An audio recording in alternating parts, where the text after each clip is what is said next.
Well, hello again. It's Kathy. From thoughtful responses I received from Ginny and Gloria to the Minding Your Own Business episode, thank you very much, ladies.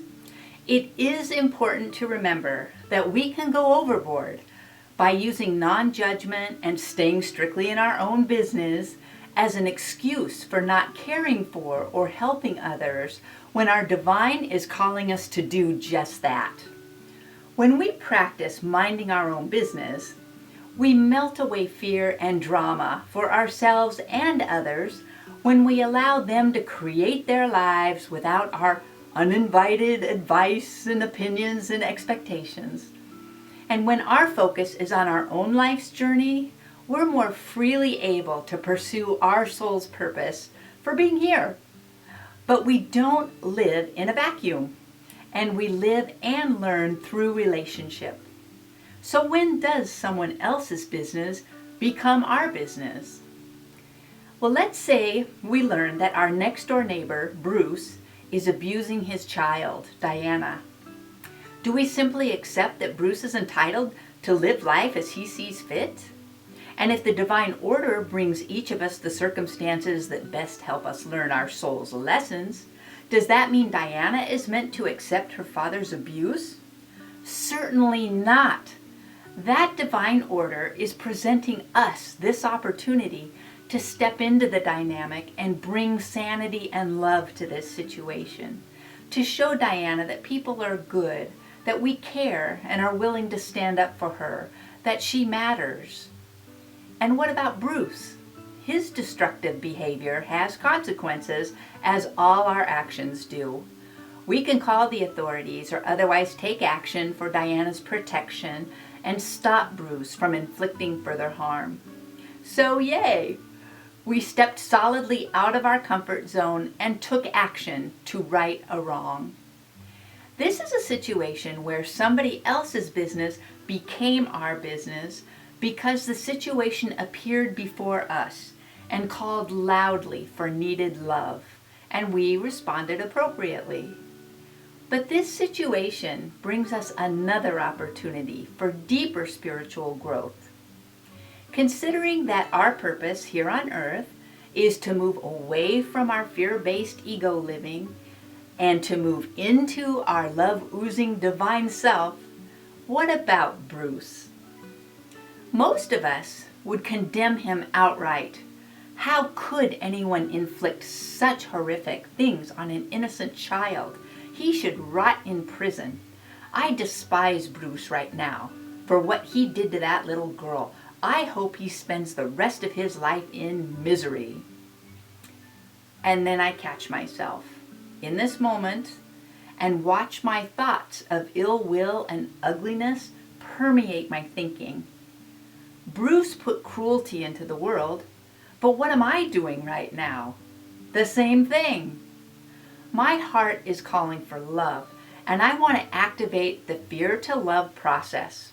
Step 1 is catching myself being deep in fear right now, feeling hateful, disparaging, resentful, superior. But my divine self is reminding me that I don't want to feel like this, and this vindictive person is not who I am or who I want to be. Step 2 of the fear to love process is to apply the healthiest response that comes from love. I can have compassion for Bruce. I do know he's suffering from heavy-duty fear in his life. A joyful, loving person could never hurt another being as he has. His soul is crying out for love.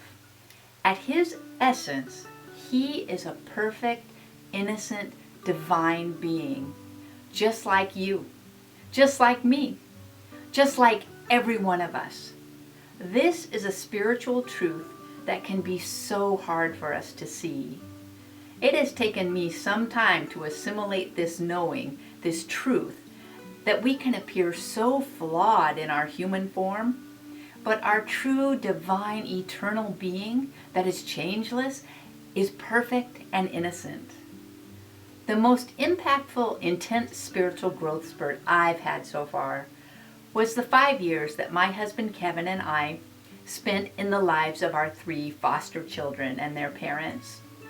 It probably goes without saying that these children, who came to us at the ages of 3, 6, and 9, had more and deeper challenges than most.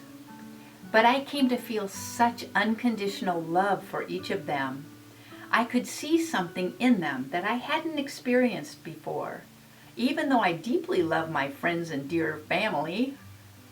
Though these children were so wounded and really struggled to navigate their weird, unstable world, there was such a sweetness and tenderness and innocence and perfection there. I could see it in their eyes.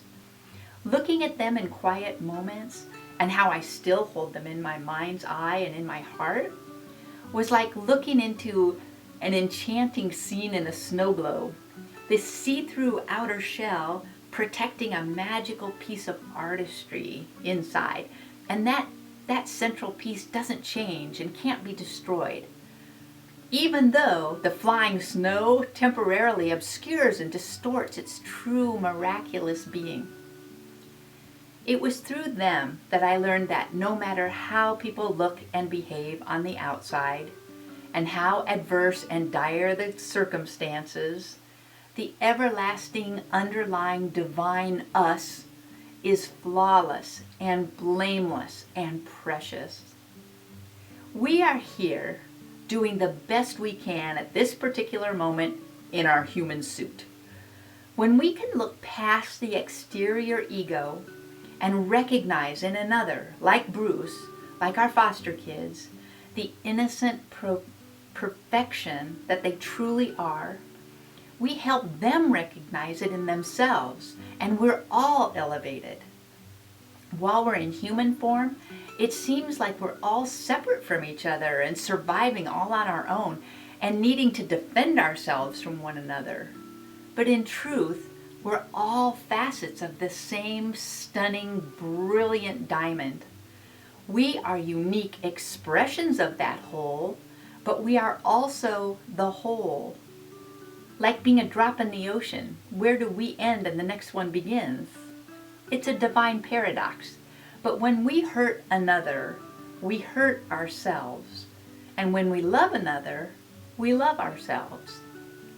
So let's do strive to stay in our own business, because our journey from fear to love is pretty much a full-time job. And everyone benefits from our progress. Let's allow others to create their own experience without our meddling, so they can likewise grow as best they can. But let's not go overboard. The divine order will bring us relationships, groups, and conditions that call for our love and involvement. Should I stay in my own business, or should I help? Sometimes it's a fine line. Ask yourself, which option causes divisiveness and increases a feeling of separation?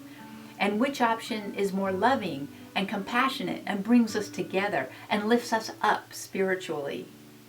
When we see through the ego's shell, to recognize the perfect divine innocence in ourselves and our brothers and sisters, we really shine that divine.